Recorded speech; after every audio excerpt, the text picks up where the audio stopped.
En el panteón de los grandes reyes de la selva existen historias de poder, de conquista, de linajes que se extienden como las raíces de los árboles milenarios. Pero las leyendas más oscuras, las que se susurran con un temor reverencial, no son sobre cómo un rey llega al trono, sino sobre cómo es arrancado de él. Hoy contamos una de esas leyendas, la crónica de cómo el gorila Alfa fue traicionado por su hermano, y cómo esa traición no solo quebró una familia, sino que despertó a un dios de la guerra, porque la retribución que siguió no fue una simple batalla. Su venganza fue una guerra que silenció la selva. Si las sagas de honor destrozado, de traiciones que envenenan el alma y de una justicia tan implacable que se convierte en leyenda son las que hacen eco en su espíritu, entonces usted ya forma parte de esta corte caída. Considere unirse a nuestra legión, suscribiéndose a Furia Animal, porque las historias que narramos son un testamento de que la furia más aterradora es la que nace de un corazón roto. Nuestro escenario es el valle escondido de Bwindi, un paraíso de niebla y vegetación impenetrable en Uganda. Este no era un territorio común, era un reino, un santuario gobernado por una paz forjada en la fuerza y la sabiduría de su rey, un gorila de espalda plateada llamado Kan. Kan no era simplemente grande, era un coloso, una montaña de músculo negro y plata, con una presencia que irradiaba una calma y una autoridad inquebrantables. Sus ojos, de un marrón profundo, no contenían la chispa de agresión de otros alfas, sino una inteligencia reflexiva que parecía sopesar cada movimiento, cada sonido de su dominio. Su familia, un clan próspero de 3 hembras y varias crías, vivía bajo su protección, un escudo viviente contra los peligros de la jungla. Kan no gobernaba solo. A su lado siempre estaba Zuko, su hermano menor. Eran las dos caras de una misma moneda. Kan era la fuerza, la estabilidad, el corazón del clan. Zuko era la sombra, el estratega, más pequeño que su hermano, pero más rápido, con una mente aguda y unos ojos que siempre parecían estar calculando, analizando. Juntos eran invencibles. Kan tomaba las decisiones y Zuko diseñaba las tácticas para ejecutarlas. Su vínculo era la base sobre la que se construía la paz del valle. Pero en lo más profundo del corazón de Zuko, una semilla venenosa había comenzado a germinar. Amaba a su hermano, pero lo resentía. Resentía su tamaño, su fuerza, la adoración natural que inspiraba en las hembras y la lealtad ciega de los jóvenes. Zuko, el cerebro, se sentía eclipsado por el poderío físico de Kan. Se veía a sí mismo como el verdadero arquitecto de la prosperidad del clan, pero el trono y la gloria pertenecían a su hermano. Y esa envidia, alimentada en silencio durante años, se había transformado en una ambición oscura y corrosiva. Zuko sabía que nunca podría derrotar a Kan en un enfrentamiento directo. La fuerza de su hermano era simplemente abrumadora. Si quería el trono, no podría tomarlo, tendría que robárselo. Y su plan sería una obra maestra de la traición, una conspiración que usaría la mayor fortaleza de Kan, su instinto protector, como el arma para su propia destrucción. El catalizador de la traición fue la llegada de una nueva amenaza al valle, un clan de leopardos liderado por un macho tuerto, grande y excepcionalmente audaz. Empujados por la escasez de presas en sus propios territorios, comenzaron a incursionar en las tierras de los gorilas, volviéndose una amenaza constante, especialmente para las crías. Kan, como protector, respondió con una vigilancia redoblada. Pero Zuko vio una oportunidad. En secreto, comenzó a reunirse con el leopardo tuerto.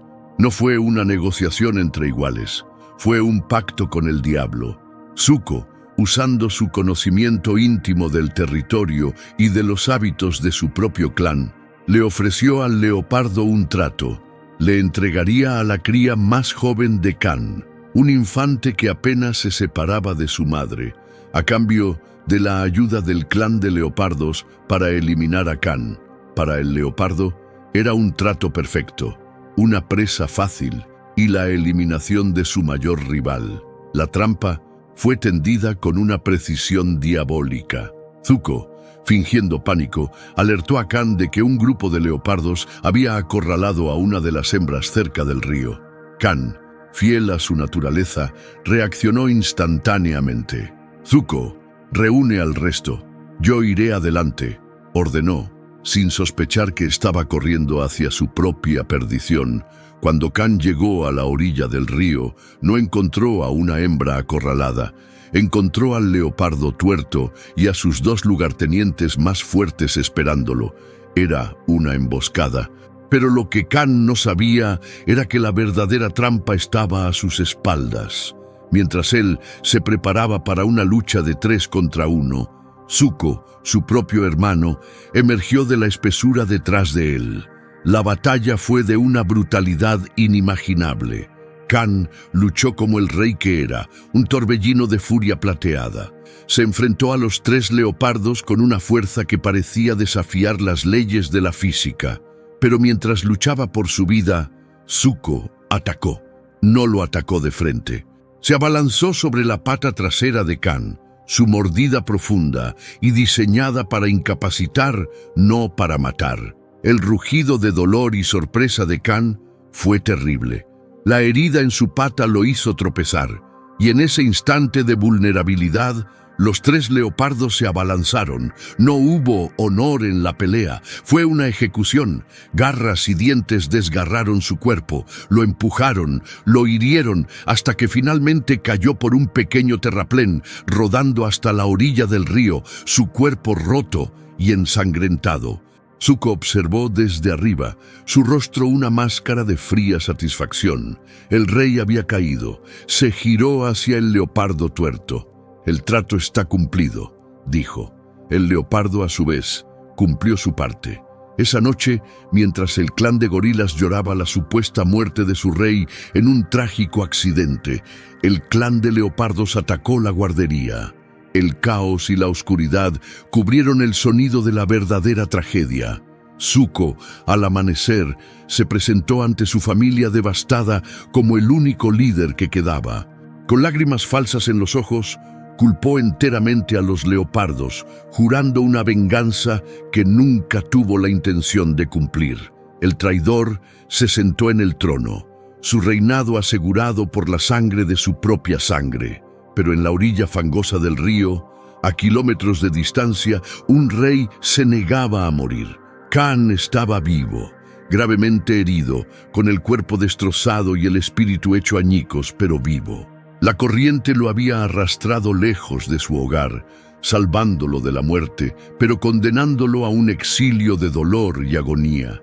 Durante semanas yació entre la vida y la muerte. La fiebre y la infección consumían su cuerpo, pero el dolor físico no era nada comparado con el dolor de su alma. La imagen de la traición de Zuko se repetía en su mente, una tortura incesante. Había perdido su trono, su familia, su honor, lo había perdido todo. En la profundidad de su desesperación, el deseo de morir era una tentación constante, pero entonces, en sus sueños febriles, veía los rostros de su compañera y de sus crías, y la desesperación comenzó a transformarse, a cristalizarse en algo más duro, más frío, más afilado. El amor por su familia se pudrió y se convirtió en la semilla del odio. La pena se endureció hasta convertirse en la piedra de la venganza. El rey pacífico murió en esa orilla fangosa, y en su lugar se levantó un fantasma, un superviviente, un guerrero, impulsado por un único y absoluto propósito: regresar. No para reclamar su trono, no para restaurar la paz. Regresaría para llevar a cabo una purga, para erradicar la mancha de la traición de su hermano y de cada uno de los leopardos que lo habían ayudado. Su venganza no sería una batalla, sería una guerra de un solo ejército, una guerra que no buscaría la victoria, sino la aniquilación. Una guerra que comenzaría en las sombras y terminaría silenciando la selva para siempre. La selva en la que Khan había despertado era un purgatorio. Ya no era su reino, un lugar de senderos familiares y sonidos reconfortantes. Era un territorio hostil, un laberinto de peligros desconocidos donde cada sombra podía ocultar a un enemigo y cada silencio era una amenaza. Su cuerpo estaba roto, pero era su espíritu el que había sufrido la herida más profunda. La traición había envenenado su sangre, transformando su dolor en un combustible oscuro y potente. Durante la primera semana, apenas se movió. Se arrastró hasta un pequeño arroyo para beber y comió raíces blandas y larvas que encontraba bajo las rocas. Un alimento indigno para un rey, pero suficiente para mantener viva la llama de su odio. Cada día era una batalla. El dolor de su pierna herida era una agonía constante. Los músculos de su espalda, desgarrados por las garras de los leopardos, ardían con cada movimiento. Pero este sufrimiento se convirtió en su forja. Aprendió a ignorar el dolor, a convertirlo en una piedra de afilar para su determinación. La debilidad física lo obligó a volverse más inteligente, más astuto. Ya no podía confiar en su fuerza abrumadora. Ahora tenía que confiar en su mente. Comenzó a observar a los verdaderos maestros de la supervivencia en la selva. Las serpientes venenosas, las arañas que tejían trampas perfectas, los jaguares que se movían como fantasmas. Dejó de pensar como un gorila, un ser social y defensivo. Comenzó a pensar como un depredador solitario, un asesino. Su cuerpo, a medida que sanaba, también cambiaba. Perdió la masa muscular de un rey en tiempos de paz y la reemplazó por el músculo denso y fibroso de un guerrero. Sus movimientos se volvieron más económicos, más letales. El espalda plateada, el patriarca, estaba siendo reemplazado por una máquina de matar. Su primer objetivo no fue un animal grande, fue un jabalí salvaje que se atrevió a desafiarlo por un grupo de raíces. En sus días como rey, Khan lo habría intimidado, lo habría ahuyentado con una demostración de poder. Pero el nuevo Khan no intimidaba, exterminaba. La lucha fue corta y de una brutalidad impactante. No solo mató al jabalí, lo desmembró, una explosión de furia primigenia que parecía necesitar una liberación. Y al hacerlo, descubrió algo nuevo sobre sí mismo, el placer frío de la dominación absoluta. Mientras Khan se forjaba en el exilio, el Valle Escondido sufría bajo el reinado de Zuko.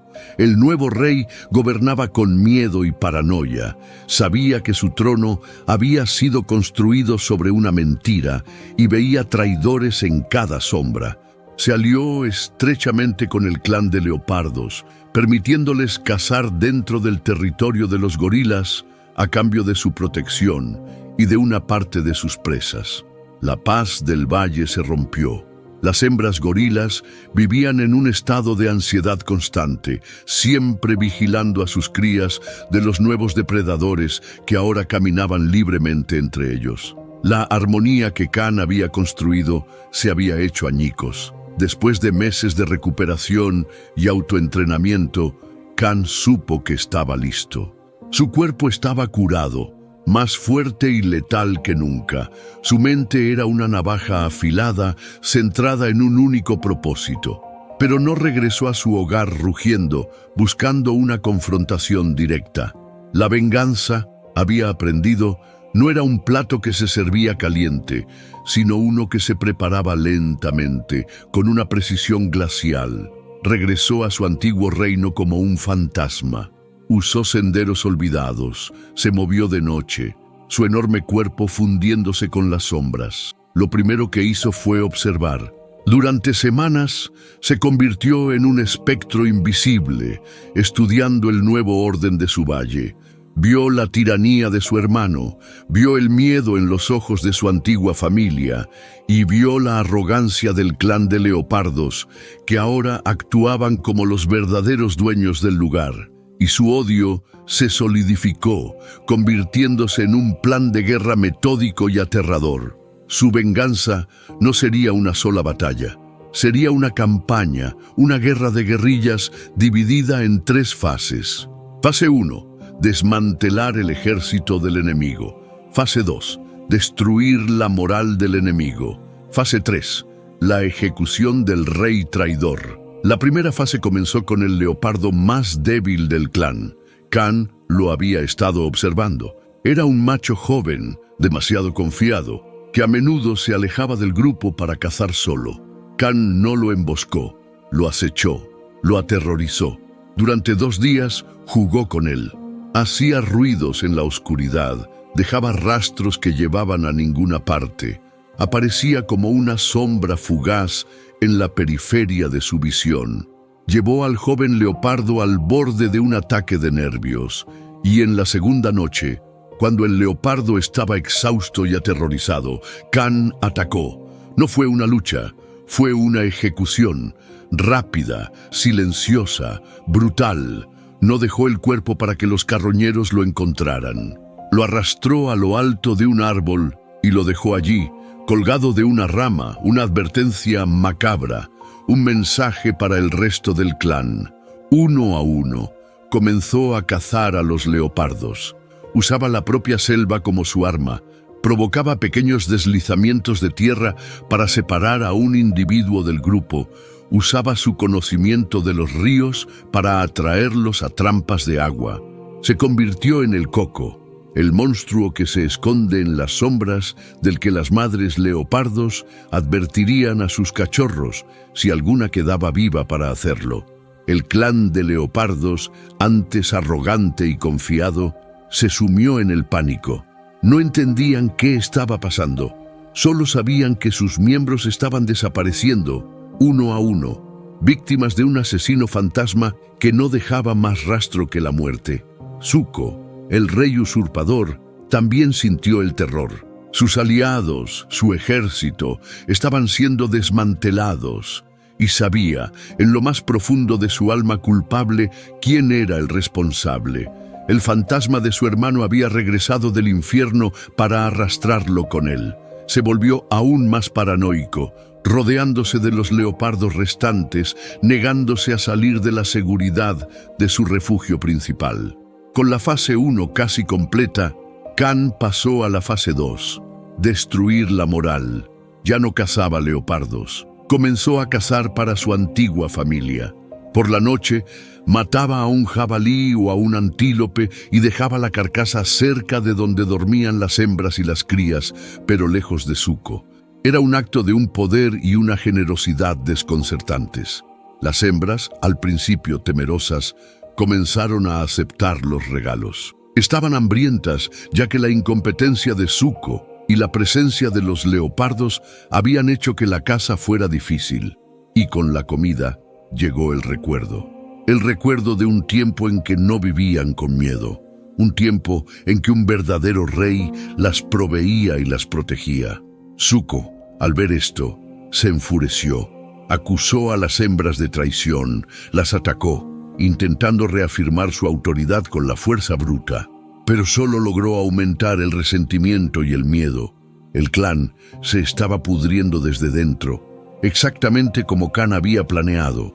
El golpe de gracia psicológico fue el más brillante y cruel de todos. Una mañana, el clan despertó y encontró el cuerpo del leopardo tuerto, el líder del clan aliado de Zuko, en el centro de su claro. No había sido simplemente asesinado, había sido colocado, posado, en el mismo lugar donde Zuko solía sentarse, como un rey macabro en un trono de muerte.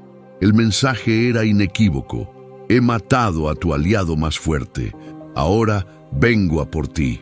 El terror se apoderó por completo de Zuko, se atrincheró en su nido, rodeado por los pocos leopardos que quedaban negándose a moverse. La moral de sus aliados se había derrumbado. Algunos leopardos, durante la noche, simplemente desertaron huyendo del Valle Maldito.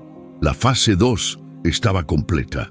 El ejército del enemigo había sido destruido, su moral aniquilada, Ahora solo quedaba la fase final. Khan no necesitaba buscar a Zuko. Sabía que su hermano, en su paranoia, no se movería. Una mañana, al amanecer, Khan caminó hacia el claro principal del clan. No se escondió. Caminó a la intemperie, su espalda plateada brillando bajo la primera luz del sol. Su cuerpo, una máquina de guerra tranquila y decidida.